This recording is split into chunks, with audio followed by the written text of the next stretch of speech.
expansion from that, you need to understand who your psychographics are. So these are people, you need to understand, the problems, your concerns, your interests, the feelings your customers are having. For example, let's say your local hail restoration company. They're selling on fear. If you are a beauty product and you have something you're selling that, makes you look great, then you're selling on that need for, being better than everyone, or, looking better, that feeling good, that feeling, that's what you're selling on. So understanding what your customers are going through, their age, gender, where they live, their income, and also where do they hang out in? Which Facebook groups are they on? Are they most likely to do you have a baby product, and are they going to be in groups where it's a bunch of moms asking advice for each other? So when you really understand where your customer is and what they're really thinking, that's when you can go into the Facebook Business Manager, or if you're B2B, LinkedIn ads, and you can go in and say, these are my categories, these are my hobbies and interests I want to put in for my customer, and then those smart algorithms will go in and be able to efficiently target these customers, and over time acquire customers, sales, leads at a much more efficient rate. And generally speaking, there's two types of marketing, but before we go full digital, I want to say something about traditional marketing. If you haven't, try some type of traditional marketing, especially if you're a local business. If you're someone that's in the local area, traditional marketing works. Sending a mailer to your clients and customers once a month makes a difference, because someone will come redeem a coupon off that direct mailer and it'll work. If you're located in off the highway and it's a good spot for, let's say, a restaurant, then you want to put a billboard up there, because that billboard will attract people. As much as it may not directly lead to sales, you may not see an uptick in sales, but that'll increase your brand. The next time someone drives by that place, they'll remember your name. As long as it's designed well, it's catchy, and that opens a whole other book. But traditional marketing is getting cheaper by the day. All the revenue, all of that chunk of marketing budgets are going towards digital. So traditional marketing is putting their price down, supply and demand. There's less demand, more supply, so the price is going to be so much more cheaper. So you could reach a much wider demographic at the same time while reducing your marketing budget. So if you have a local-based business, it doesn't necessarily work for a service, B2B type business, but if you're a local-based business, traditional marketing works. And if you need an example, check out Restore Hair. All those billboards across the highways. Now, lots of people know who they are, what they do. They've used sports figures, and that's just one extension where they double down. If you just have one in your local area, local town, it works just fine. So back to digital. There's going to be two general categories with digital marketing. There's going to be paid. So if you pay any platform to run your ads, to put you in front of your customers, you're going to get conversions. You pay someone to do something and you'll get a wonderful return. So the way you're going to do that, there's PPC ads, which is advertising on Google, and the way they bill you is for clicks, the amount of time someone clicks on your website. There's little social media ads that we've always heard about, but not necessarily know exactly what to do with those. So there's Instagram, Facebook, and then if you have the video component of your business, saying the video with a clear call to action, and YouTube. If you're a consumer-based business, TikTok works great. The attention span of people are going way down. We'll elaborate on that more as we go. But social media ads is a wonderful way to grow a business, because you have such a hyper-targeted audience. When you go in, you can choose a demographic. You can choose an audience that knows exactly, who you're targeting, and your money's going very efficiently reaching your customers.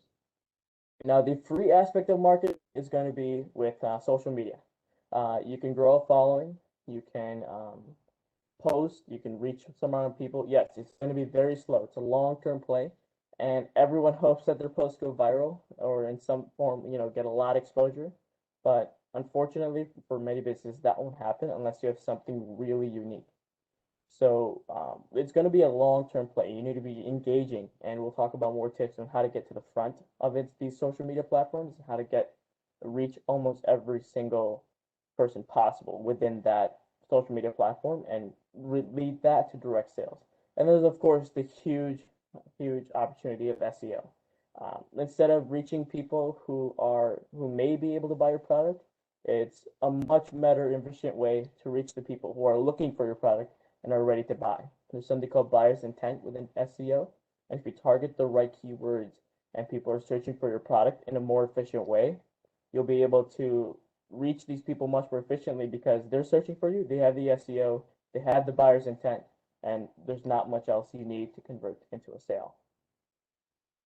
So in 2021, the general idea you need to focus on is, yes, you can send spam emails, you can run lots and lots of ads, and you could blast that out. But the best way you'll be able to have a successful digital marketing program is, if you're personalizing. Now, although it would be ideal to have something one-on-one, when you're scaling a business, that's just not possible. The best way to do it is to leverage things like automated intelligence. If you have a shopping platform, Amazon does this best. They have product recommendations, so if you buy a similar product, they'll recommend other products with tags. Now, we don't have the resources of Amazon, so if you have a store on Shopify, they already do that for you. Just make sure you're going in, tagging your products really well. If you have a general website, have a chat bot on it. And even though you can't reply all the time, put in some most common questions your customers have, put in some of the common objections your customers have, and you'll be able to go in and when they ask that question or something similar, that chatbot will automatically respond because it's more about how can I make this more personalized and how can I reach this customer much more efficient. And when you do all of that, plus you personalize it to your customer, next thing you know, that particular customer is going to be so much 10%, 20%, 30% more likely to convert. And maybe you don't even have to do any advertising after that because current traffic you're getting, they're converting so much more. So if you're building an advertising campaign, make sure the back end of the whole process, the customer journey, is very efficient. So your email campaigns, categorize them by maybe their age, maybe their interest, and how you acquired that lead, and send different email campaigns that way to make sure you're getting the most possible return. And the last one, retargeting. We'll get into this a little bit more, but retargeting ads are going to be the future because let's say someone lands on your website and they're interested. They spend 2 minutes on your website, but they don't convert. Next thing you know, in their Instagram, you pop up again saying, "Hey, here's a 10% off coupon." How many of you have searched a website and the next thing you know, you're on another website and that same company pops up over there again, or that same company pops up in your Instagram feed? Those are retargeting, and they grab your attention, and it's impressive. So again, personalization and at a much scaling level with AI and email marketing and all of that combined with chatbots, that's going to be the future. And post 2021, people are going to have shorter attention spans. So having that personalized quick touches with customers is going to be the ideal way to scale a business, especially using digital trends. So we're going to go through the process of, starting from scratch and as well as some advanced ways of being able to scale and building that digital campaign. So everything digital, the roots come down to the website. Anyone can throw together a website on Squarespace. Anyone can throw together a website on Wix or WordPress. But in the end, you need to make sure that the words, they hit very well. Everything's placed very well. And you're improving the overall customer experience. So UX stands for customer experience. And when you show them a good customer experience, whether they had a question, they asked a chatbot. And even though they know they're not talking to a person, they answer that question. Even though that question was on the website somewhere, customer's not going to go find it. So, okay, you hit that first objection they had, you answered it very well with that chatbot. Next thing you know, they go into the product page. It's not just the image, the numbers, and then some text on the bottom. It's going to be a proper, well laid out product page that has images. It's combined with other things that show the true value of your product. If you have a service-based business, you have testimonials well placed saying right after you ask for the sale or you ask for the contact, the testimonials are right before that. So you know that you get that social proof. You already proved the value of your product, and now come inquire about us or make the sale, make the jump and spend $25 on our website. So when you have those click-through actions placed very well, you have the product pages created very well. So whether you're selling a product or a service, you need to make sure that you have something different than what your competitor's doing. And we're going to talk about competitor research. And the goal is if you see something with a successful business that's working, great, mimic that. Steve Jobs has a great quote that some of the greatest inventors are copycats. So copying is fine, but then after that, over the next 6 months, you'll find out what your unique customers love. And that's how you don't go reinventing the wheel. And at the same time, you can find out what words stick, what products work, and how you'll be able to have that great website. And once you figure out your digital roots, then you can spend money on advertising because you're optimizing each and every touch point for the customer. If you're spending $200 a month on advertising on Google PPC ads, and they come to the website and it's not that great, you're not going to convert, and you're just throwing the $200 valuable marketing to ad spend away. So everything starts with a website, and make sure that your roots are solidified on the internet. After that, you need to have branding. So this is going to be we're going to take it from a very basic level and take it to a more macro level. But branding is basically not something that, has to be scaled very often. A brand could be within a local area. So, if you're a restaurant, then that's fine. You can have a brand within your local town, and that will turn you into a destination restaurant depending on what your goal is. And over time, people don't need millions of dollars to build a brand. If you're trying to build a national brand, yes, you do. But locally, if you're trying to build a sustainability, you're trying to build a consistent business, people need to know you. When they see you, they see your logo, they know it. Now, if you're going to notice, throughout this entire presentation, you're going to see this logo, these colors, and this branding throughout the entire webinar. Now, hypothetically, let's say you go somewhere else and you see the same logo, you're going to remember, you're going to think back to this same way. You throw up a billboard with your logo and the website and a great offer. Next time if they see you, they'll stop by if you have a physical location. Or they see your ad, they will become a customer. So a brand does not have to be on a scaling level. A brand could be a one-on-one thing with each and every customer where they see it and they recognize it. And then you can scale from that once you build a base with that brand. So things like a slogan, things like company colors. If you don't have a great logo, go on Fiverr. Someone will make it for you. A great logo for 30 bucks. So there's literally no excuse to have a strong local brand and a strong website. And that's where you can start scaling after that brand. So again, following up from that, the branding is going to create a memorable experience. I talked about this a little bit, but the branding doesn't just stop once a customer contacts you. The branding grows from there once they become a customer. Your email marketing is the same brand. Next thing you know, your brand is being held up by the level of customer service you offer. So after the sale and they find impeccable customer service, the customer delivers very well, that brand will hold up. That will turn into a review, and that will all escalate from there. The review will bring in a new customer, and from there, that process keeps on going, and your brand, your local business will be so much more effective because they've been able to scale and repeat that again and again. So again, branding is key, and you don't need lots and lots of money to create a brand. It's more about who you are and leveraging that into turning more and more customers and more exposure, most importantly. Social media is the best place to promote your brand. If you're going to sell products, social media is the best way to get sales. So there's lots of programs, there's lots of platforms, lots of ways you can advertise within those platforms. So there's, Facebook, Instagram. Those are more of if you're selling directly to a consumer, and then maybe Facebook could cross over with B2B. But Facebook, Instagram, things like TikTok, things like Snapchat, those are all if you're selling to younger demographics, if you're selling to people who are likely to be consumer based. These are going to be people who are going to be more and more able to go ahead and say Facebook, Instagram. These are 20 to 25-year-olds, and I'll be able to go through and advertise over there. If you're on TikTok and you have, let's say, a beauty product, cool. Record the process of you literally making your product. Customers love that. They love to see a small business and the process they're going through, because right now there's a huge movement going through small businesses. And since this whole webinar's focus is building that digital marketing presence from a small business, you want to show the back end. You want to show that transparency. And that will build your brand, and you will be literally be recording your day, your work, and that'll turn into more customers for you. So right now, social media allows us to say that, if I'm working over here, I can blog that, and future marketing people or future marketing professionals, they will look at that and say, okay, that's what I could do. At the same time, I improve my brand. Similarly, that's a great opportunity of documenting your day, documenting the work, and that'll allow you to go through Facebook, Instagram, and then Twitter, LinkedIn. Those are all B2B. If you have a service-based business, you got to be using that, but please, no spam. You want to be personalizing each and every message to someone. If you're bombarding messages between 30 people with the same exact context, that's not going to work. If you went to their website and you saw, oh, they did great work with this, and you included that, that shows the other person on the receiving end that you did your research.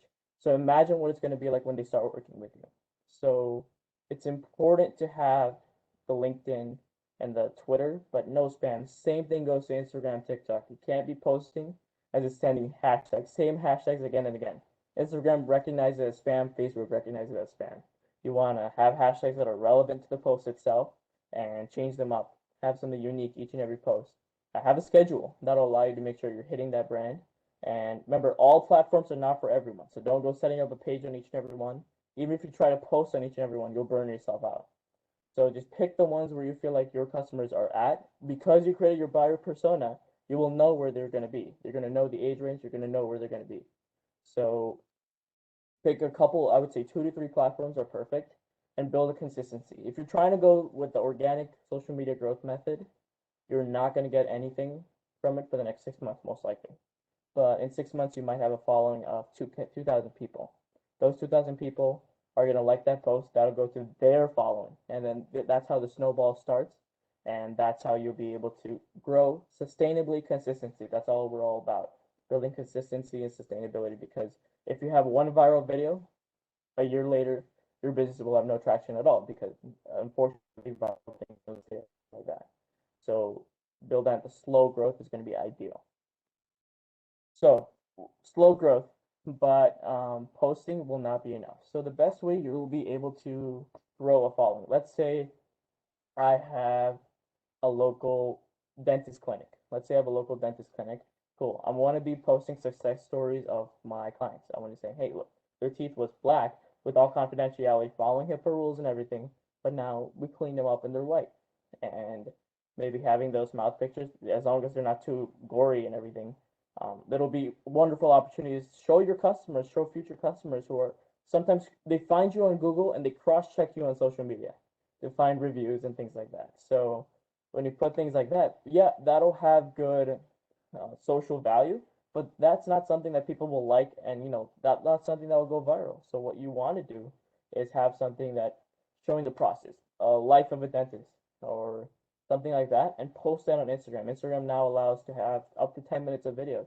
Post that on that, and at the same time, what's good, you take that same video and post it on YouTube. But the great thing about YouTube is that you're reaching business owners and you're reaching consumers, because the business owners are looking for their tips and their problems they have, and the consumers are searching for their things and things they need. So YouTube videos could pop back up in 3 years and start having traction. So the great thing is that you're repurposing content throughout all platforms. So you do something for one thing, next thing you know, you're posting on another platform, and that's why when you choose 2 to 3, you're not having carbon copies everywhere, but at the same time, you're having good reach. Next thing, engage. If you're a local dentist, you want to engage with your local chamber of commerce post.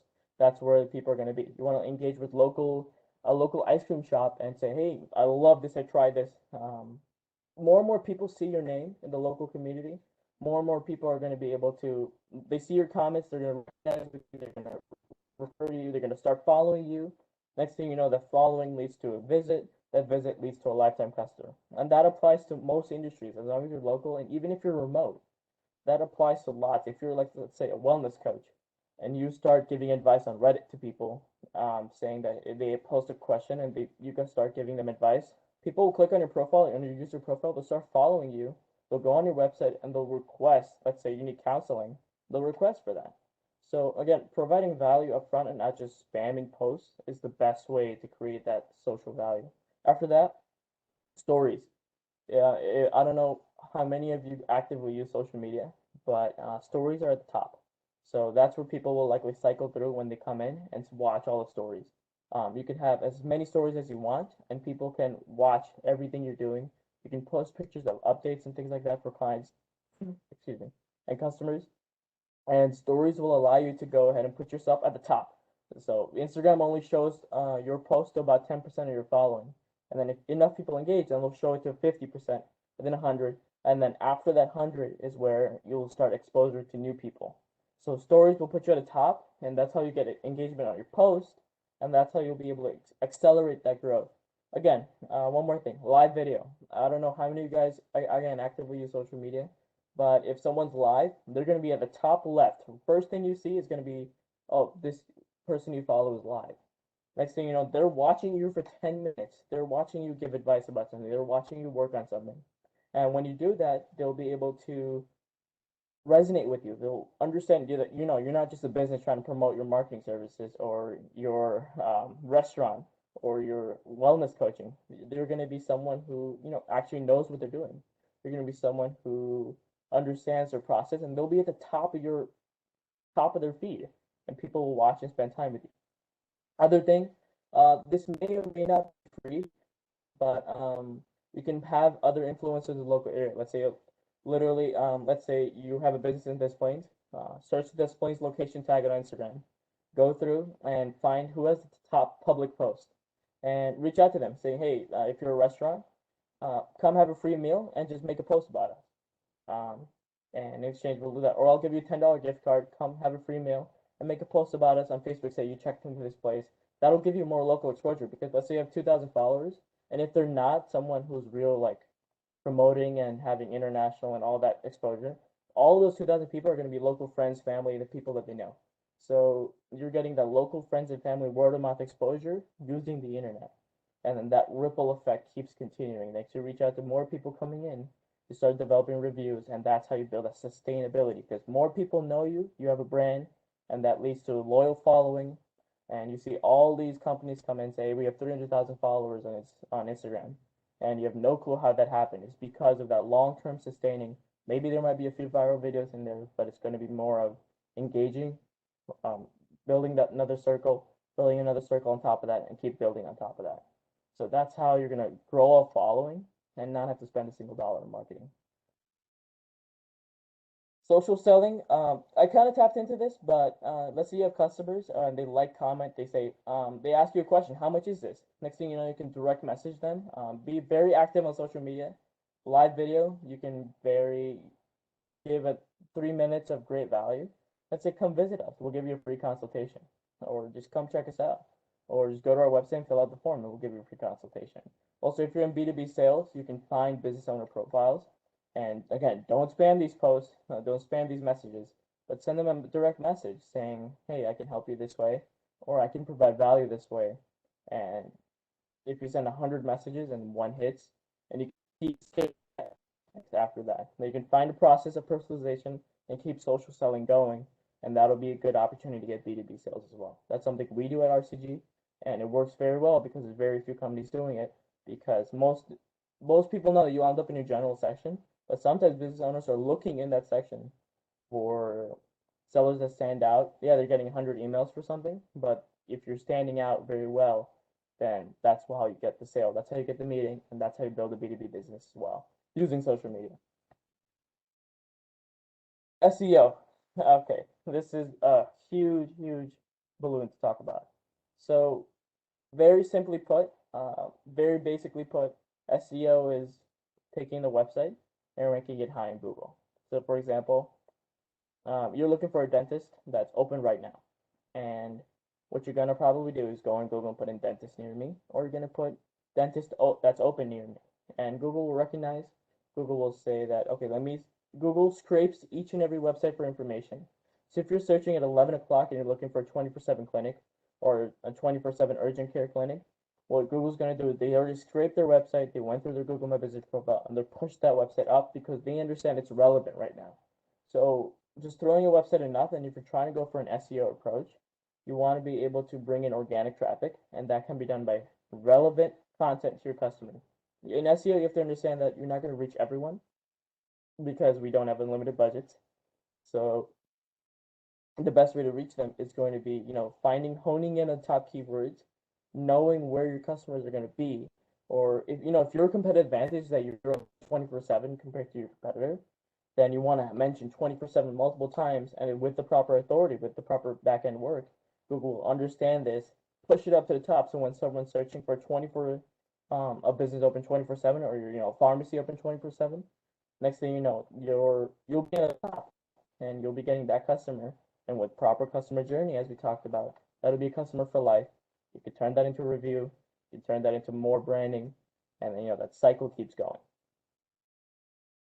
So if you're starting with SEO, you want to use your buyer persona. Everything comes back to knowing who your buyer persona is, and there could be multiple. There could be multiple industries you're serving, and there could be multiple aspects you're going about it. So let's say you have, let's say you're selling Christmas sweaters, and it can be very technical. So you're on your website, you want to mention Christmas sweaters several times. If you're searching for a restaurant or Italian restaurant within Chicago, then you want to have Italian restaurant Chicago straight up and say um, it's Italy's bringing Rome into Chicago, or merging something like that. That's something we talked about with the client previously too, and that way you'll be able to find your keywords. So your keyword may be Italian restaurant, your keyword may be dentist, Chicago dentist, your keyword may be Des Plaines plumber.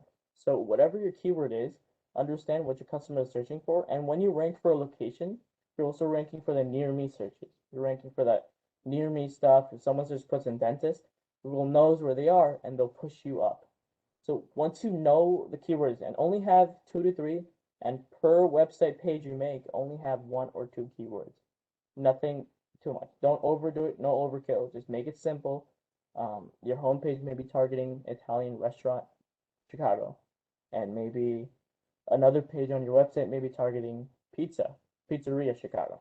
So you want to have that separate pages, simplify the entire process for yourself. That'll make sure the process goes smooth, and at the same time, you'll be able to expand into several other with different pages, and Google will know very simply that your website is targeting this customer, and that's what they're doing.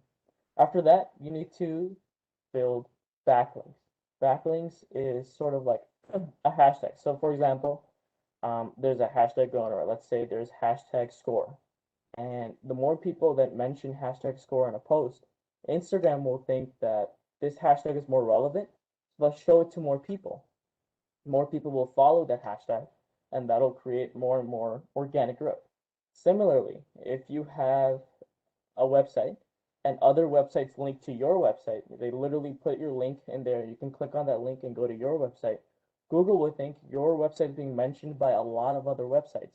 So what you want to do is that Google will push that website up because it thinks it's relevant. It has authority.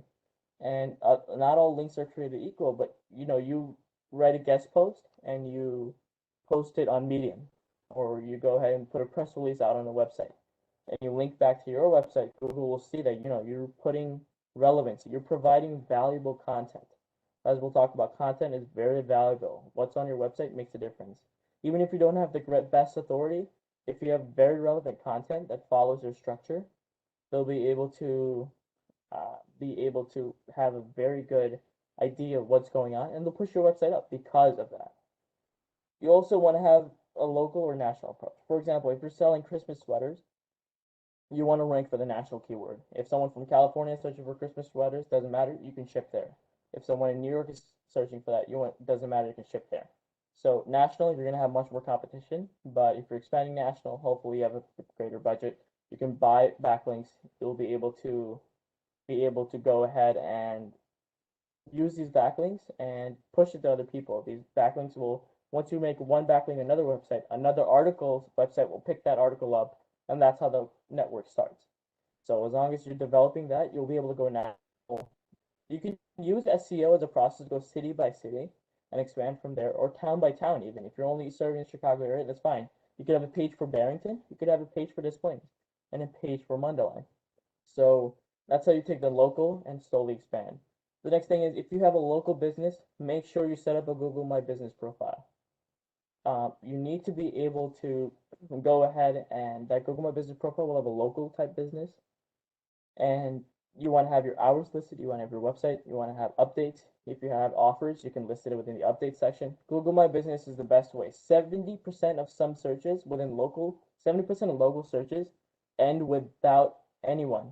70% of local searches end without anybody clicking on the Google website, on Google page, because they already see the information on the Google My Business. So let's say you search for a dentist, you see the Google Maps and the little sections over there. That's where small businesses, they can list their Google My Business listings and have them over there. Some don't even create those. So the fact that you're here, most likely you did. But if you haven't optimized, you want to have local citations in there. You want to make it so local focused. You want to have that content, which we'll also talk about, and you want to be able to push that Google My Business section very far. So I know this is getting confusing because it's so technical, but again, the whole focus is going to be have a local focus. If you're building backlinks, if you're writing articles on other websites, make sure you link back to your website. And when you create the website, make sure you find what your customers are searching for and be able to have those keywords and send them. Be able to have those keywords mentioned throughout your website. Um, don't make it awkward within the website, but have good authoritative content, which we'll talk about. And that's how you'll be able to start off yourself in SEO. And then as your business grows, you could hire a professional firm. By then, you'll make their job easier by having a great base to work off of, and having that great, again, sustainability. SEO is all about consistency, and you'll have the good option of growing to other cities. You can, once you rank number one, that's cool. You max out that area. Let's move to another town. So there's so much opportunity, and there's a whole world, a whole new floodgates you could open for your business. But it's just you have to have the patience of building authority. Same thing with organic social media. It's all about consistency and authority. So if you're starting a new business, content is the best way to go about it and start attracting people to your website. If you have an established business, content is definitely a way that you can start engaging with people, engaging with the local area, because you already have a brand authoritativeness. People will understand. Google knows that people are searching directly for you. So if you're writing phenomenal content, then you'll hit 3 criteria that Google has for content. They call it EAT. It's a good acronym to remember. So whenever you're writing an article, whenever you're writing something that you can provide of value to your customers or clients, you want to make sure you're coming from a tone of expertise. Limit the questions.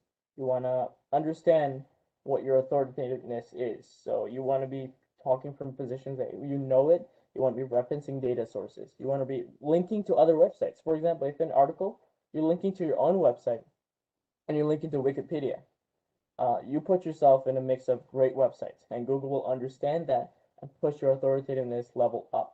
And that's how you have the other opportunity of targeting more people, because that article is doing so well. People read it, come to the website, and even if they don't, your own website exposure will be much, much higher.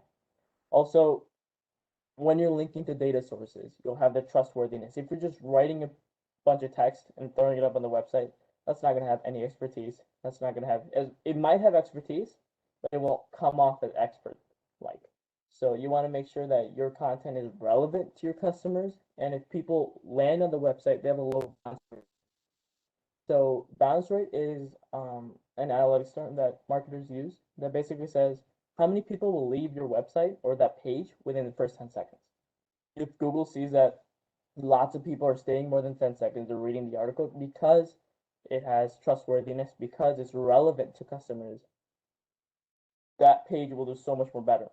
Your website will be so much more better because people are spending time on it.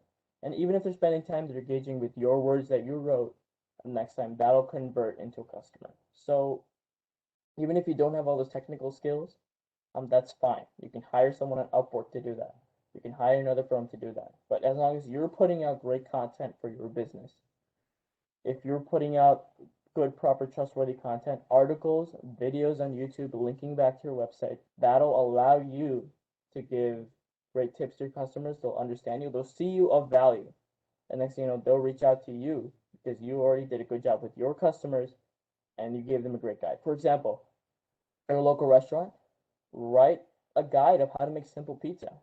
Your pizza is obviously going to be better than what someone's making at home, but they just spent the next 2 hours reading the recipe and having it live on their phone and cooking through that recipe you have on your phone. So on their phone. So next thing you know, you can send them a retargeting ad and they'll be visiting your restaurant for life as long as they live in the area because they spent 2 hours upfront on the first interaction they ever had and they read, hey, come visit us over here at the end of the article. So you want to have the expertise, authoritativeness, and once you do those two, you'll have the trustworthiness as well. So EAT is closely related to what Google calls your money, your life.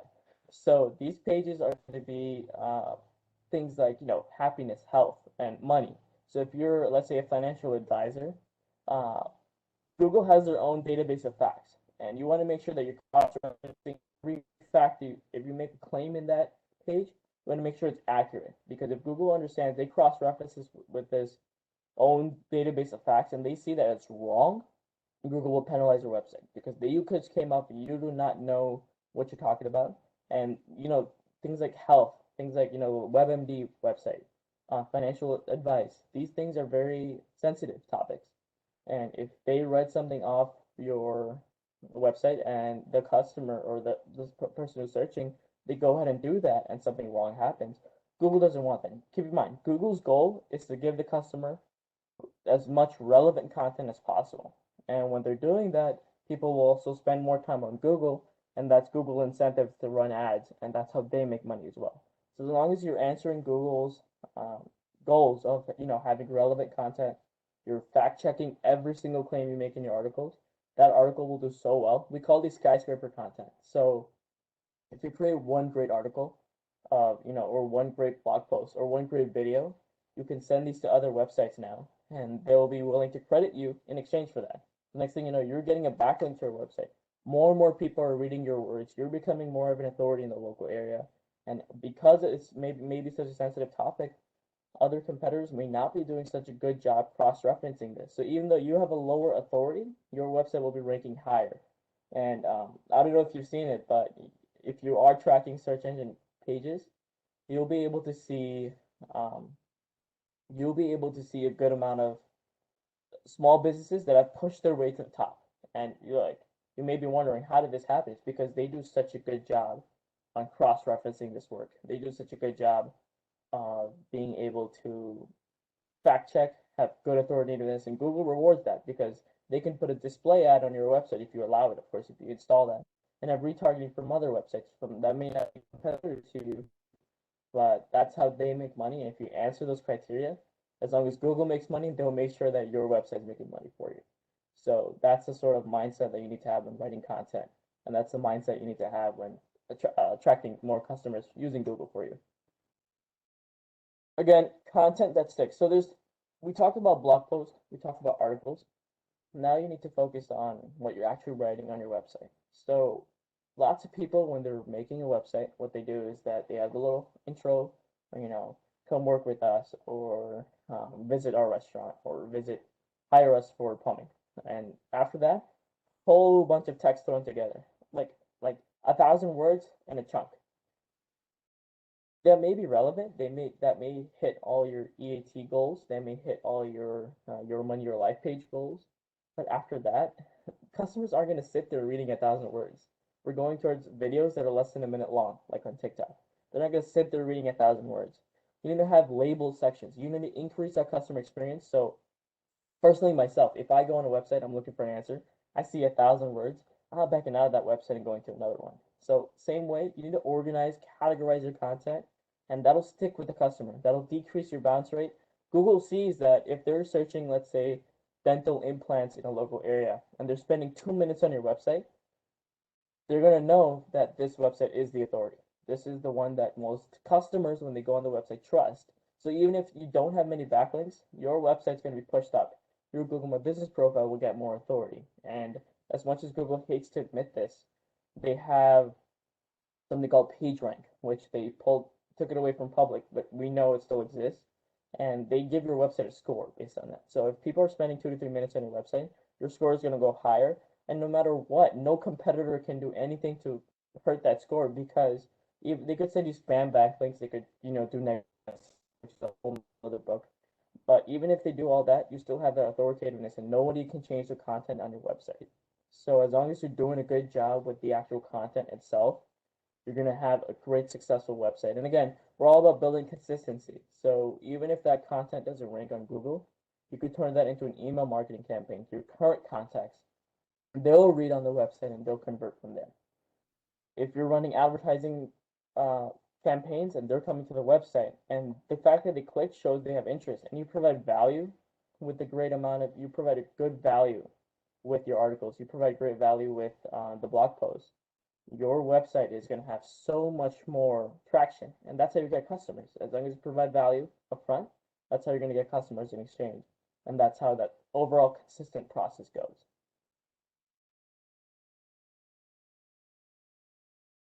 throat's dry. Yeah, so Barnacle SEO.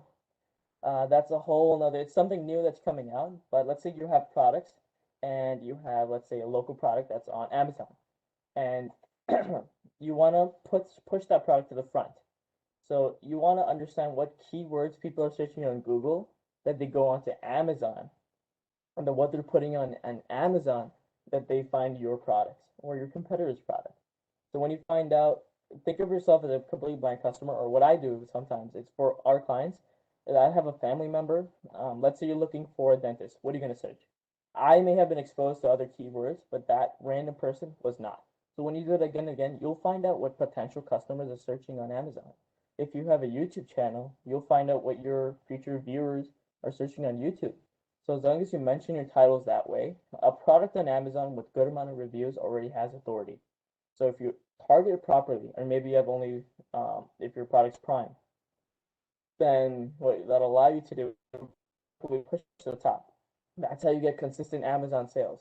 Yeah, they may take a chunk for it, but then it'll be worth it to have a Prime product, or that'll be worth it to put your videos up on YouTube once or twice a week, because you know that if you do the proper research and you label the title well, you write a good description, your website will have that'll have very good long-term growth, that'll have very good revenue growth, and your products will do so much more better because you have the Barnacle SEO going, you have the content, you have the social media presence, and they all tie into each other. I don't know, I will actually want to show this chart to you guys. I might do it at the end, but on our website we have a little chart that talks about how this goes, and you'll have the website, and then you'll have the social media, and everything links to each other, and how that network goes and how you'll be able to grow. So that's something that that's the whole focus, that if you have a good social media presence, your Amazon product's doing well, if you have good SEO, your website's being shown to many more people, Amazon will realize that there's demand for this product. Let's push this one up too. So no matter where your products are, that's how you'll be able to grow with SEO and the ads. SEO is meant to be a long-term play. You're not going to see a single result from SEO for the first 3 to 4 months if you're starting from scratch. If you have a little base, it might take a little bit less. So what the best thing to do is you're going to need that if you're doubling down on SEO, you want to be spending on Google Ads, because what that shows Google thinks in a different way than how we think. Google thinks that if they're spending $400 a month on ads, that means it's a legitimate business. It's not, a small business that has, terrible authority and just trying to push their way and spam their customers. You're going to have those Google ads. They'll show your legitimacy. Your page rank will go up. And again, you pay the platform, they'll push your website up higher. So as long as you're doing the right advertising at the right time, your SEO will do so much more better. So if you're doing SEO, that goes hand in hand with Google ads. And over time, you won't need those Google ads, because if you're ranking your website, then it's sort of double kill. So it may be great depending on what your product is. For example, if you're selling solar panels, it's worth it, because even if you pay $500 for that lead, you're still making a good amount of money. But if you're a restaurant, you don't need to do that double kill, because you have your Google My Business profile and your SEO page is ranking well. So that sort of goes hand in hand, and you just need to know when to let the gas off of Google ads and have that SEO going as well. So if you want to also have short-term results, you can use local ads. So short-term results you can have by running Facebook ads, by running even Facebook, YouTube ads. You can run TikTok ads. You can run even Google ads will bring you short-term results too, because they're pushing you to the top. And guess what? All your competitors are running the same type of ads. So what you want to do is you want to separate yourself. You want to create videos. You want to have content. Again, the whole theme of this is you want to have people engaging with who you are, who the business is, how the process works. So if you're going to be able to go ahead and have good video marketing, if you have a great 2-minute video, a simple 2-minute video that has a great value in it, and 2 minutes you show why your product's worth it, you show why you have a good brand, and you have a loyal following even over time, that video will have a call to action at the end. So basically, call us at this number, or reach out, come visit our gym over here. So if that video has good, proper branding, that video you can put on Facebook ads, put on YouTube. That's how you separate yourself from the 30 other ads that customer has seen over the last month. And especially if they click on one ad, they're going to get 5 more other ads. But if your advertisement, if your brand is so much more better than what they've seen, your advertisement campaigns are going to do much well. Your price is going to go down. Your overall attention is going to be so much more, and especially if you're running these videos in a local area, if you're running these ads on local, then all your budget's going within a certain radius. That's going to create that word of mouth from ads. But people usually think that word of mouth and ads are separate. That a business can only rely on word of mouth or a business can grow on ads. But you start attracting customers from ads, and they'll have the word of mouth growth as well, as long as they're pleased with their customer journey. So definitely invest in video in 2021. That's one of the trends that I should have mentioned at the start too, is that video is already an established trend, but if you double down on it, it's going to have great potential for you as you grow. So running ads, we've talked about this all throughout the entire presentation. But running ads breaks down to basically knowing what your platforms are. If you're going to be running an ad on Facebook, if you're going to be running an ad on LinkedIn, and based on whether you're business to consumer or business to business, you want to know their interest, hobbies, income estimates. Facebook gives you a wonderful range of, if your business, if your product's a high-end product, you want to advertise to people earn more than 150,000 a year. So you want to be advertising to people who maybe your product is on deliverable. Hey, I'm cheaper than my competition. That's fine. Advertise to lower income people. They'll make the sale because they know what pricing is. Especially if you have an essential product, that would be a great way to get started. If you have a local restaurant that's specialty, then have someone who's doing a good job of following groups in the area, or they're fanatic about something and they made a post. Facebook is so smart, and they've gotten sued for this multiple times. They've got interrogated by Congress multiple times. As much as we hate that privacy infringement, for all of us in this room, it's a great thing for us because we can start targeting the right customers, because we can start having a great advertising strategy. So you can use Facebook, Instagram to run direct sales or branding marketing. So I don't recommend branding marketing as you're starting out, because that's sometimes how many of you have seen YouTube ads on your TV that you're not going to go buy it from them, but you engage with that brand. They force you to watch 10 seconds of that company, and the next time you're in, let's say, a store and you see that brand, you're going to buy it. So branding marketing does not give you a direct conversion. So I would do direct sales. So if you're a restaurant, run a Facebook campaign and try to get direct reservations on OpenTable. If you are having an Instagram product, then you want to take them directly to your website, or on your post, you want to link that product directly in the picture, upload that product onto Instagram, they click on the product and buy through Instagram. So there's lots of options. So if you're starting out, have direct sales. That's going to be the best way. Take them to your product page and try to get them to buy. If, let's say, we'll talk about ad budget and how 6% of your click-through rate and your click-through info, then that'll give you a good amount of when you should start and what your goals are and how you can scale from there. So if you're just starting out direct sales, if you have a little bit of establishment, people know you in the local area, run YouTube ads to people on their TVs and computers. Force them to watch 10 seconds of you. Or even if they don't, have a great start to the ad, and then that way you won't have to pay extra for not letting them skip the ad. And that's how you can get a good brand out either. So starting out direct sales, but as you grow, marketing branding works just fine. So analytics. You need to be able to judge how your campaign is doing. You need to make sure that your click-through rates and your conversion rates, what they are. So simply, it's going to be a little technical, but you have to go through Google Analytics. You have to set up your web page. Code. So if you're using something like WordPress or Wix, you can go in and put your Google Analytics code. So now you can find out where your customers are coming from. You can find out where they came from, the source. You can find out if 70% of your customers are mobile, you know that it's time to optimize your website for mobile. If 90% are coming in from desktop, because if you're B2B business and they're coming from desktop because that's what they have in business offices, then make sure your desktop website has the text is lined up very well, the customer experience is very well over there, and you're running ads to Facebook because Instagram's only mobile based. So on Facebook, you can choose to run ads on desktop. So if they were on your website last night, the next day on the same computer at the same time, show them the ad.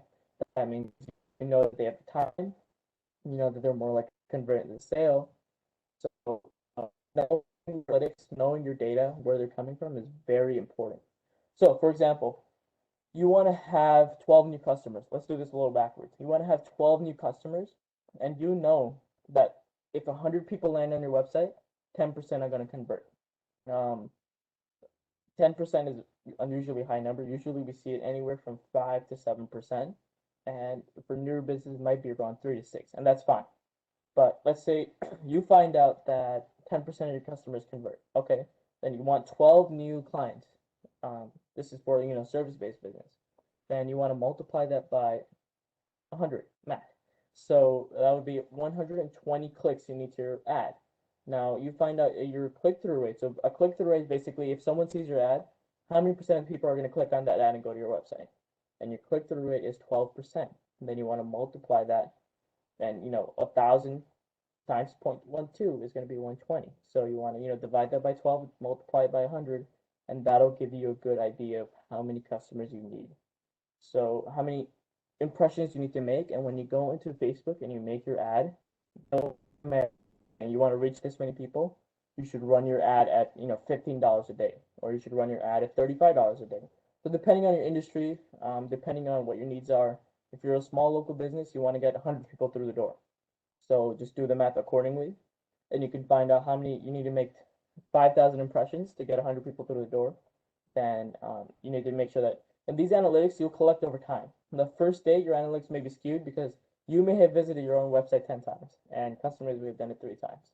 So over the next 2 months, calculate this data, try to prevent any abnormalities, and that's how you find out where your conversion rates are. Facebook and Instagram and where you advertise on, they'll give you this data too.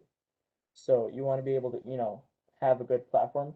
And the reason I've been mentioning Facebook so many times is that older generations exist on this platform. Even people over 65 I've seen have Facebook pages, and the younger generation, they feel obligated to do so because everyone else has a Facebook profile. So there's such a wide range of demographics, interests, people, and age ranges that are on Facebook.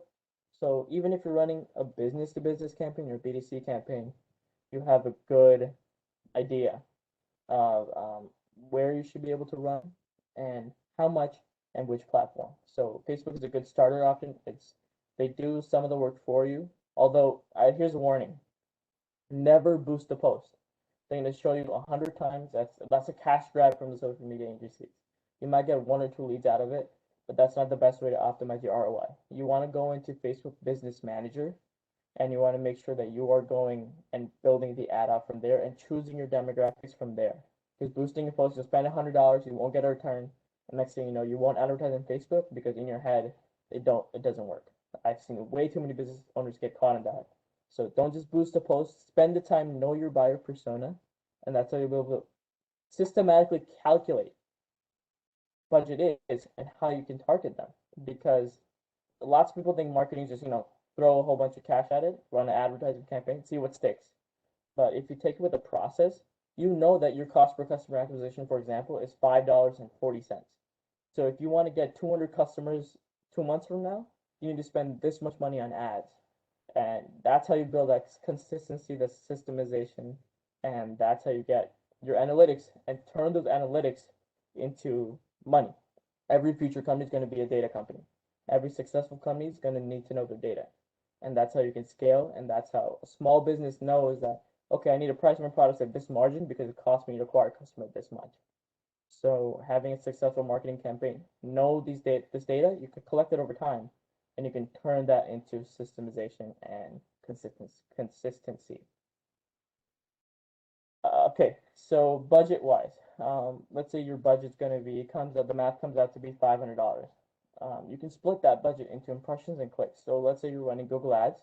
You can turn Google Ads is based on you pay $2 or $3. It's a bidding process based on who has the max per click. But let's say you pay $2 or $3 for someone to click onto your website. So that's great upside for you, saying that you're paying based on when someone's actually showing interest and they click onto your ad.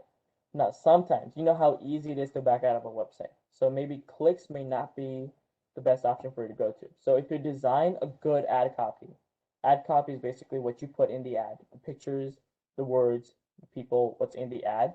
If you design a good ad copy, you know your click-through rate will be very high. So if that's doing a good job, if your click-through rate's very high, then your impressions will be good. So if you show it to 1,000 people, if 100 people come on, which is abnormally high, but let's say they do, then you know that you want to spend money on impressions, and Facebook, because Facebook's model is on. So if you're doing a good job with creating the ads itself, you're going to get so much more exposure rather than paying someone per click. For example, if you're a lawyer, um, and let's say you're advertising on truck accident attorney, someone searches truck accidents or truck accident attorney, it's going to cost you anywhere from $40 to $80 for that one click. And that could be any competitor coming on your website and coming on that ad and clicking on it, and that just costs you $40 to $80. For like a local plumber, that may be only $2 to $3.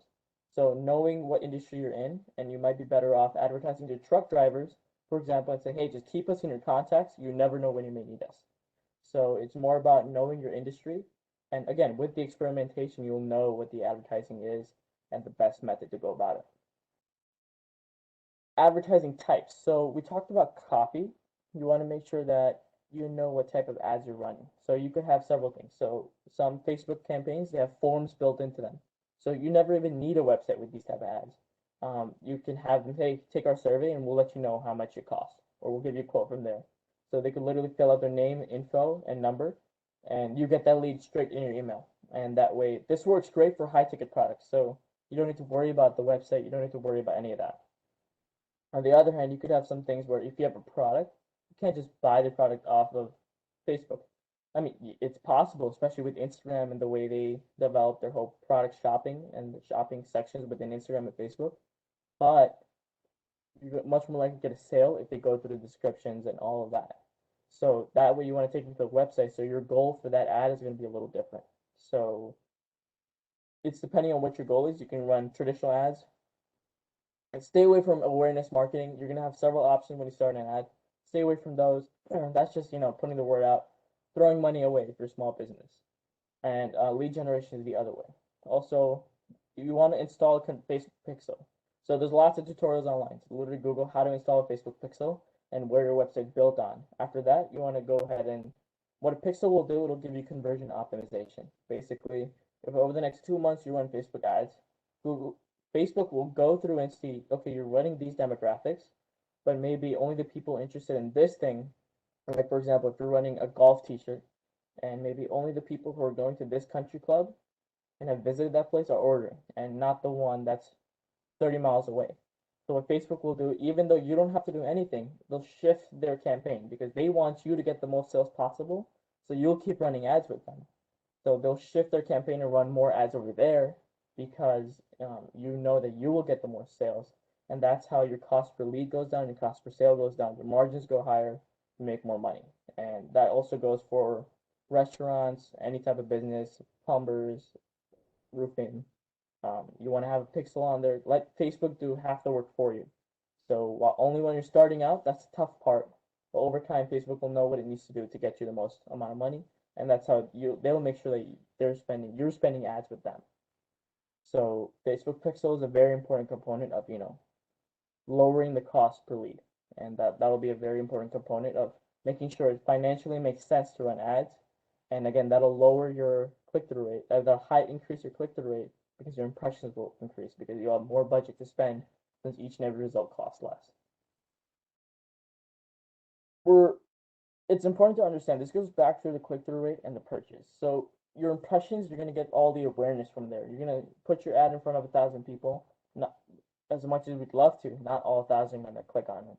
So it's important to understand where you lose off customers. For example, if your click-through rate is very high, you developed a great website. You developed a great ad copy, and people are clicking onto your website. But let's say your click-through rate is 15% and your conversion rate's only 3%. You know that your website's not great. You need to work on your website because that's where you're losing all the visitors. Or maybe you may also have to go back and say, am I targeting the right demographic? The ad may be great, but are these the right people who are the decision makers who will, make the trigger purchase and spend $30 on your website? So you need to make sure where you're losing the customer off in the process. This could simply be taking notes and saying, what is my customer journey digitally?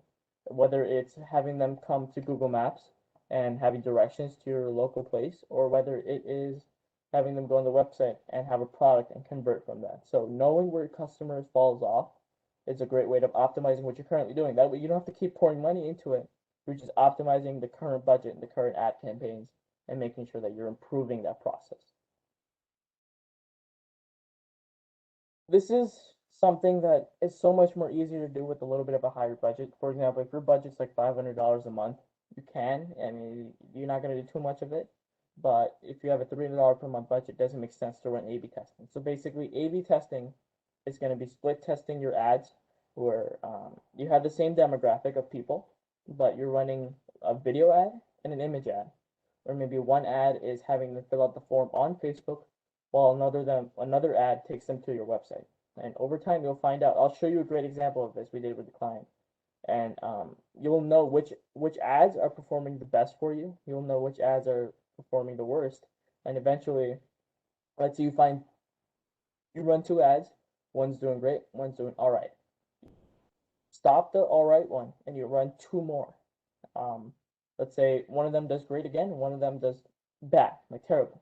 So you have two great ad copies that are working, and you keep doing that. Next thing you know, you have 4 to 5 ad sets that are going great. So let's say okay, I can handle more business right now. Run either one of them because they work, that the conversion rate's good, and they hit one of those fears, or they hit one of the emotions, or they hit one of the needs and demand for customers.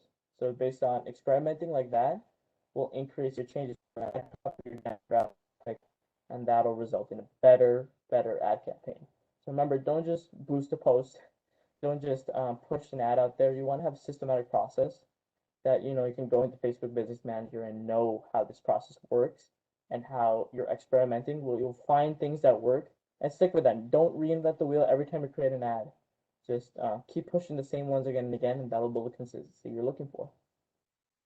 So this is an example right here. So this is a very high-end client. We don't need to talk about you can, again, the great thing about ads is that you can spend as low as $5 a day all the way to several thousand. So right here, this campaign, this cost per result is $7. So this is a solar company in California. So what we know is that their margins are great for solar. So it's awesome for us to spend $7 on a lead, and let's say even 10% of those leads convert into customers. That's a no-brainer. But over here, these are campaigns that we stopped. $18 a lead, that's fine, but over time that adds up, and even though people are converting, we just put all that ad spend back into the ones that are converting at $8 or $6, $7 or $8. So we want to make sure that we start out with, let's say, several thousand in ad spend. The next thing you find out that I'm getting this systematic process, cool, I can put in 15% of my revenue because I know I will get that return I'm looking for in the back end. That's how you can keep investing in marketing, and that's how these big companies, they scale, because they know what their cost per customer acquisition is, how they acquire it, for how much, and what their close rates are. So remember, analytics is key here. Business Manager does a great job of showing that to you, and when you run several campaigns, it'll be a good job for you being able to go through and see what your best analytics are and how you'll be able to go and be able to have a great campaign. So right here, results optimization. I talked about this already. Shut down the ads that don't work well. If you're not being consistent, then stop doing that. So if you start an ad right now and you stop it in 2 weeks, and then you start it again in 2 months, Facebook doesn't happily accept your advertising on the platform. But if you show Facebook that, hey, I'm going to spend $300 a month consistently over the next 2 or 3 months, they'll reward you for that. They understand you'll be a consistent customer, and you'll be consistently spending on ads. They'll lower the cost per impression. They'll show your ad to more people, so you get more results. Then when you get more results, you'll start spending more money within Facebook, and that cycle will start. So remember, be consistent with your ads. Don't switch around. If the ads don't work within the first 2 months, that's not abnormal. Yeah, although it should work within the first couple of weeks if you're doing the process right. But with the experimentation, you have to give it some time. Be consistent, because over time, Facebook will reward you Instagram will reward you. Even LinkedIn will. LinkedIn loves advertisers because not many people are advertising right now. So all the platforms, especially the newer ones, here's a great trick. If you see a new platform come up, so we have all these new platforms coming on Clubhouse. It's maybe very limited, but at some point they need to make money too, so they'll allow ads as well. So they'll start their ads very cheap because they want to attract all the business owners onto their platform. TikTok did that too. Their ads were very cheap. They even gave $100 free credit because they wanted people advertising on the platform. So when you see a new platform, there's lots of new things coming out, jump over there, start advertising, as long as you know that they have proper demographics, because that'll be basically very cheap customers for you. So, keep in touch with where digital age is going and how to run ads in those different places and how to optimize those and be consistent with them. Don't flip around, because as you spend more money and consistently with them, they'll reward you and make sure you're getting a good return in exchange. And last thing, you don't need to reinvent the wheel here. What you need to do is, go find your competitors are writing on their websites. Don't copy word for word, because Google will penalize you for that. Facebook will also penalize you if you have the same exact ad set that another company has. So find out what's working. What are the words? Are they bolding free? Let's say you're offering a free consultation. Are they bolding free? And that's why their ads are working. Or maybe they're not doing that because that comes off very salesy and customers don't like that. So you need to find out what you need to write in the website. You need to find out what you need to put in there. So over time, you're getting a good, proper campaign. So go look at what your competitors are doing. Screenshot those, and when you start writing an ad, you'll be able to see what they're doing.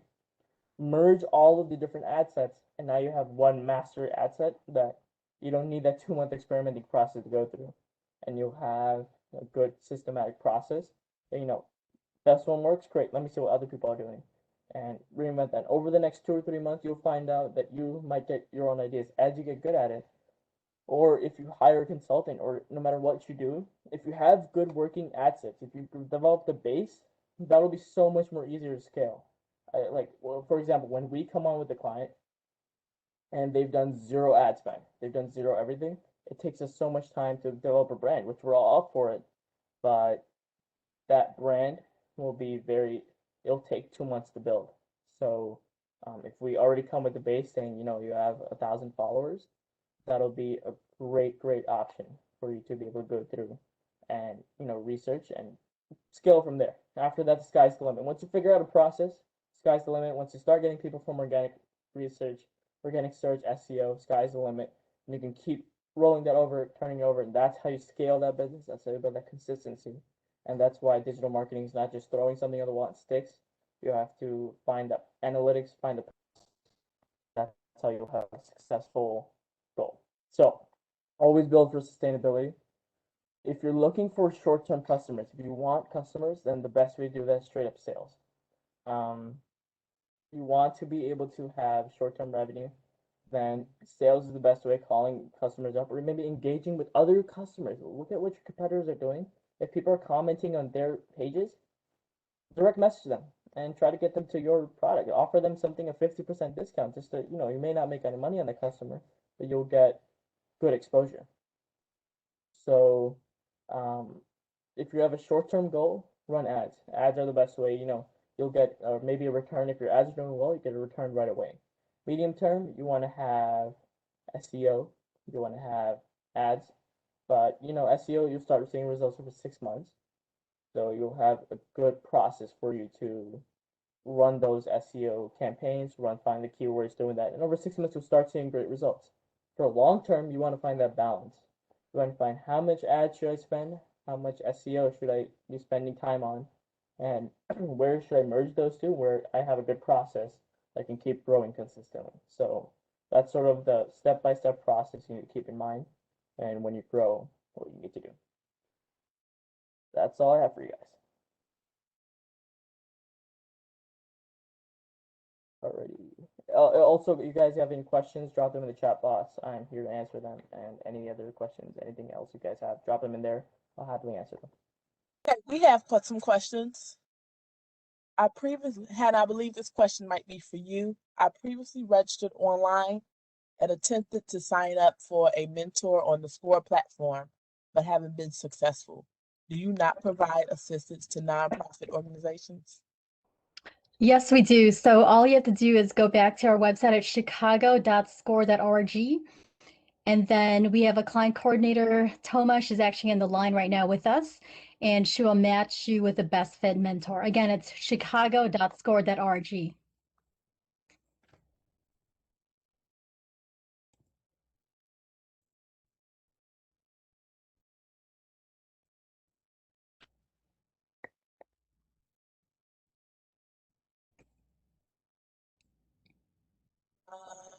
You just said it.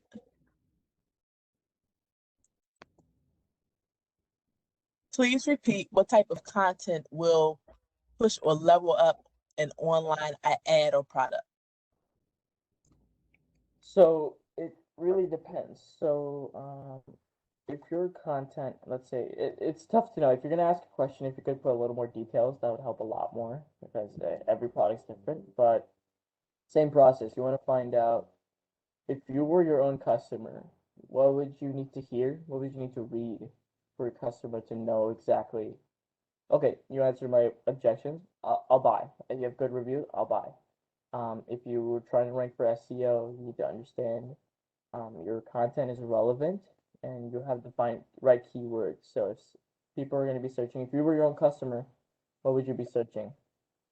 Then write a blog post targeting that. For example, if you're a local business, then you want a local service. For example, a plumber. How much does a plumber cost in Chicago? That's something anyone would search.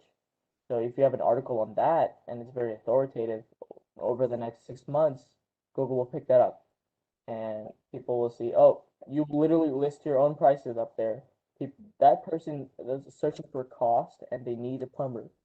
So they're going to click on your website and they're already on your website. And at the bottom of your article, if you have reach out to us over here, then that blog post will result in a direct customer for you. How do I retarget or reconnect to an international audience during the pandemic? So whenever you're running an ad campaign, thankfully there's people from lots of different countries. So you can't just set your ad to international. Pick several areas and be very specific with who that is. And you may have several, but pick a city, county, pick an area. I don't know if that county is in other countries, but pick an area and run that specific ad to that type of audience. Also, you can use SEO because SEO is nationwide and worldwide actually. And if you're searching for a service plus location, that could be any city. So you'll be able to, run ads and you can choose your location, geo-target your ads. You can choose a radius within a local area. You could say 5 miles within London, part of London, and 5 miles within that. Or any other audiences. Let's say you want to target Chinese manufacturers to, become start selling their products in U.S. distributors. So you would start running ads over there, although I don't think they have Facebook. But you get the idea of choosing your audience and location, and then expanding from there. How much is a good starting budget for a small business? Which platform should be a priority when you first start running ads? So starting a business, for a small business, you either, again, it depends. Um, you want to be able to go through and you need to know where your customers are going to be, of course. So if you're a small business, you want to focus local, obviously. So Facebook, because you can set a radius of where the customers are. You can set a local area, and you know that you're not going to be advertising it somewhere across the country where they don't need to be there. Also, SEO is a great strategy to use. So if you're just running ads anywhere from 400, 500 is a good starter point. The great thing is that with ads, that even though I vouch for consistency, you can run a little bit, see how they turn out, stop it, try again, and then overall have consistency. That's fine. But start anywhere low to high. With the SEO, you're gonna have to have anywhere from $500 to 1,000, depending on what the range of work you're looking to do. That's for any small company because you need to make sure that they're doing a good job with some SEO companies are good with national, some SEO companies are good with local. So you need to understand, really interrogate them, asking whoever you're hiring, ask them that, what the right criteria is, what they need to do, and are they qualified to serve your business? And don't hire, please don't do this. Please don't hire an SEO company from internationally where they're in another country because one, they don't understand the local area. They're going to be using international, dialects, which that may not work well with converting a customer. Also, we see very bad quality of links coming in from international. So that may rank your website in 6 months, but in 2 years it'll be penalized because Google picked it up. They'll be thinking that if you're based in Chicago, why is someone from the Philippines um, creating links on that? So have someone local, that would be a great advantage. Or even if they're in the United States, make sure that they're qualified. But anywhere from $500 to $1,000 is a good starter point. And then for ads, that's same. And then with ads, it's scalability. You can start from anywhere and increase wherever you want.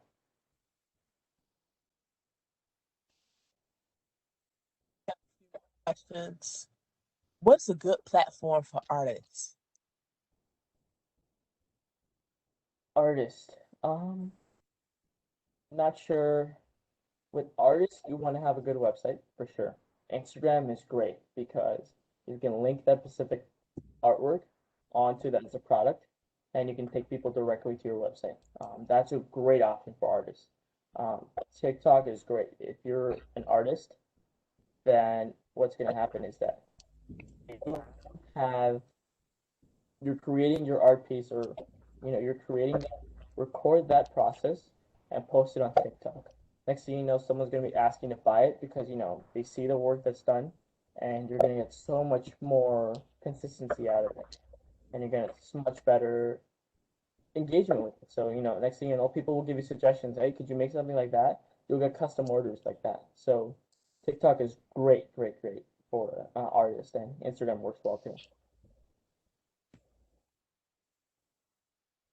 SEO when we are a service-based business.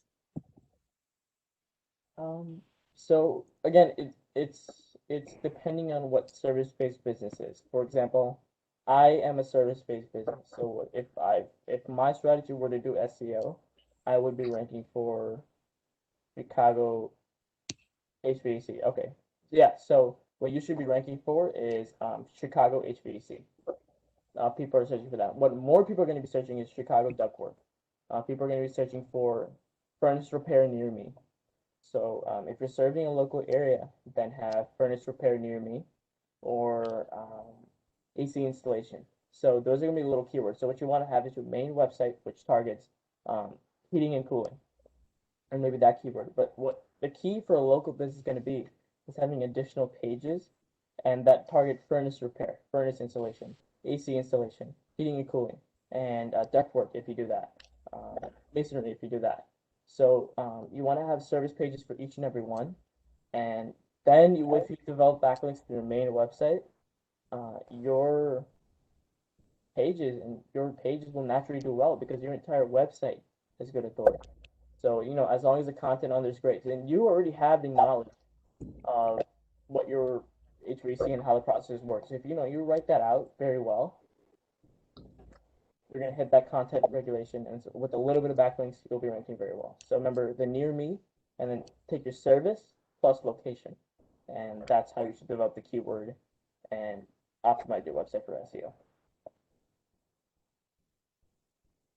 Hiring someone to Upwork to assist with managing website content and achieving the EAT benchmarks. Can you elaborate on what element of that you could outsource to another worker? Yeah. So what's best with content is you want to hire. Best thing to do is outsource the entire SEO, because if you try to outsource everything in parts, it's not going to be a good, it's not going to be a great financially sound decision because everyone's going to take their own little cuts out of it. And if you package something with one area, that'll be much better. But let's say you you're just trying to outsource content. What you want to do is that you want to take your content and go on Upwork, post it, saying, "Hey, I'm looking for these benchmarks." Create a client account. I'm looking for these benchmarks, and look at someone to do this. So what you would do, well, they'll apply to your jobs, and when those people apply to your job, yeah, basically ask them, do your own research on Google, and say, what would you post for EAT requirements? And when you do that, that will be a good way to screen, and you also have reviews to look after. So what you should be outsourcing is blog posts, and they'll make sure that you should be providing the blog posts and the relevant requirements, and then from there you can expand those for content recommendation. What should you do if you want to try e-marketing? How do you go about it? Could you repeat that question again? I couldn't hear you. What should you do if you want to try email marketing campaigns, and how do you go about it? Yeah, so with email marketing, you need to start targeting who your customers are. You need to start capturing those emails. You need to be capturing where your customers go on the website and sign up for your newsletter or sign up for um, your actual chat boxes through chat boxes, collect them, or whether it's just a form, collect their emails. After that, you want to be targeting what your common objections are and categorize each customer into where they are. So if they're cold, send them different type of emails, or if they previously bought from you, send them offers and deals. So it's more about where the customer is and what their biggest concerns are, and then start sending emails, and then use something like Constant Contact and or another email marketing service and do it that way.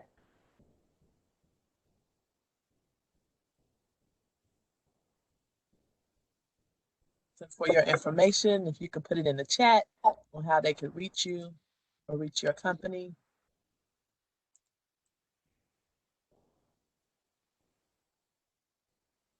How do I find a direct link to lead people to my Google page for reviews and links to everything without them having to log in?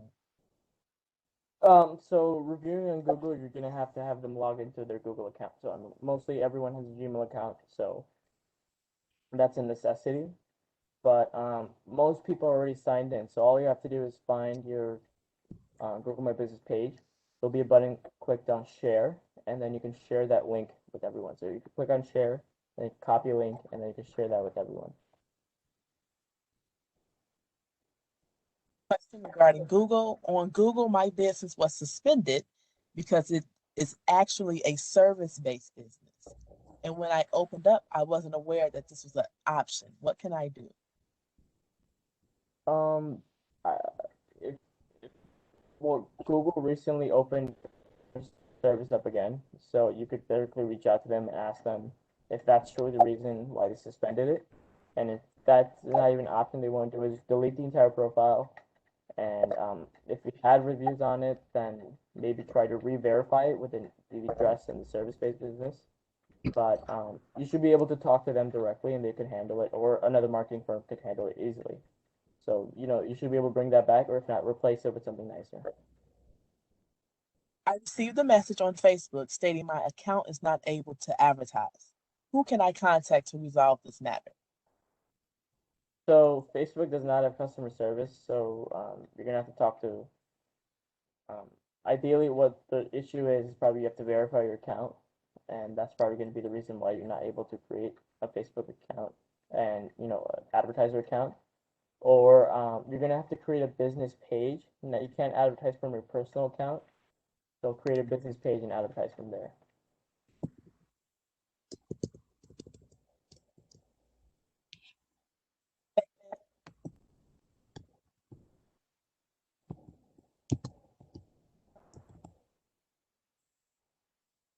My Google business page was previously set up incorrectly as a brick and mortar, and because of this, it has been suspended. It is actually a service-based business. Yeah, so I think it's the same question again. Basically, um, there'll be a support option, and if that's the reason why, there's no reason why they shouldn't be able to activate it, and they'll make edits for you, and then probably what they'll do is they'll send you a mail to your home to re-verify that the business is legitimate, make sure the reviews are real good, and then uh, that's how you can reset it up. And if they don't, um, you should be able to go ahead and recover it, or as a or from your Google My Business profile, simply change the settings, and that will send Google a ping saying, "Hey, review this business again."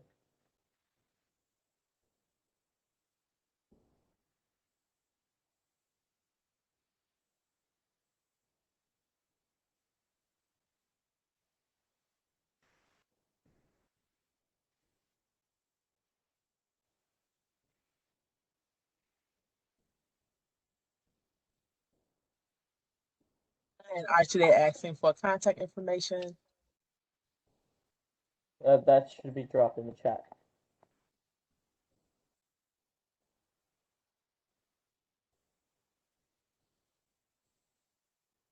Ready. Can you provide insight on how how clicks and funnels differentiate from each other? Please speak about the advantages and disadvantages. So clicks and funnels. So clicks are part of the funnel. So the actual where you have the awareness, and then you have the actual ads. So whenever you're starting an ad campaign, the clicks are part of the funnels, and the people going onto your website are part of the funnel. So one of the things I talked about that we do very well is that you need to make sure that where they're falling off, and the funnel is just a guideline. So the clicks would be followed. Let me go back. So that funnel, essentially what that would do, they would be in the interest column. So let's say you get a lot of clicks and, maybe they leave right away, then they just stayed at interest. But if they spent a good amount of time on the website, then they're actually considering buying your product and they didn't make the jump. So it's more about the clicks, and all the advertising campaigns, they're part of the funnel. And whether you're going impressions and clicks, that's where you have to decide based on what your margins are and how you can advertise from there.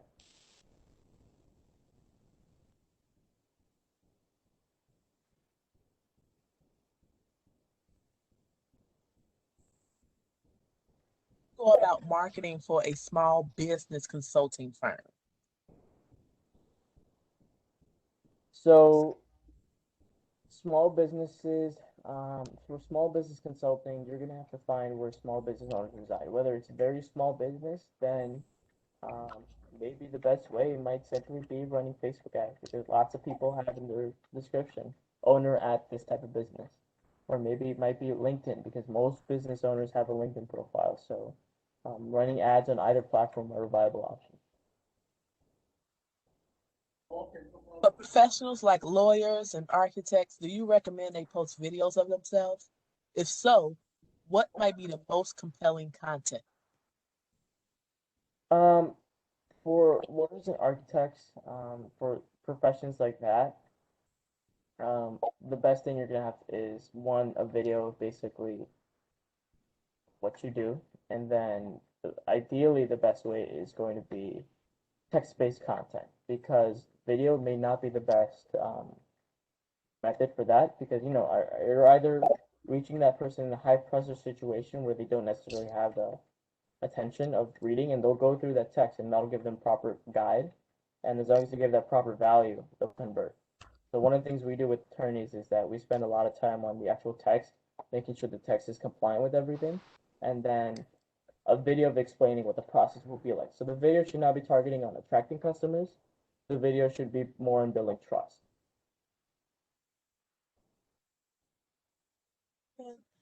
When are the best times to post on each of the social media platforms?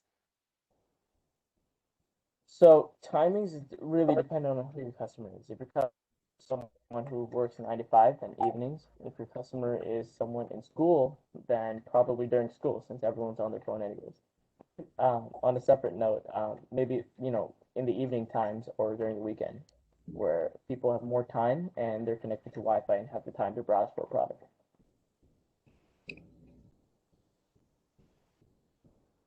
Closing remarks? Thank you so much. Go ahead, Hannah. Go ahead. Archel, did you want to go ahead and give your last tips and words of wisdom to all the listeners? Yeah, so essentially just make sure whatever campaign you're doing, you're gonna need to make sure that you have a little base of consistency. So in the future, if you hire a firm, Um, that's going to create the process so much more easier for you. And even as a small business, make sure that you're having a good overall strategy of targeting the right customers, knowing who your customers is. Because let's be honest, if you have a scaling business, you may not have the time to do things like this. So if you know who your customers are, who you're targeting, then whoever you're bringing on board to help you with marketing or help you with something else, they know exactly what to do, and that process goes so much more smoother. And if you have something that works, it's so much more easier to scale that. So make sure you're building. Your goal for advertising should not be getting customers 2 weeks from now. They should be building a pipeline and getting customers consistently. So that should be the overall mindset behind creating an ad. Fantastic. Archel, excellent presentation. Thank you so much for sharing your expertise and insights with us, because digital marketing, when done right, allows small businesses to really compete with a much smaller advertising budget than large firms. So this is truly valuable information. So thank you for that, Archel. Thank you And so much for having me. of course, and Stella, Geraldine, Ezzy, Toma, and the BACP team, I appreciate the amazing teamwork as always. And to those of you who joined in today, thank you for taking the time to invest in yourself and your business growth. The fact that you're here shows all of us that you're serious about your growth and continued success. Remember, you're not alone. The City of Chicago, BACP, and SCORE are here to support you, so please stay connected with us. Keep attending these webinars and schedule that appointment with our SCORE mentors at SCORE. The mentoring sessions are always free and confidential and can be scheduled from our website at chicago.score.org. Hope to connect with all of you again. Until then, stay safe and well, everyone. Bye for now. Bye. Bye.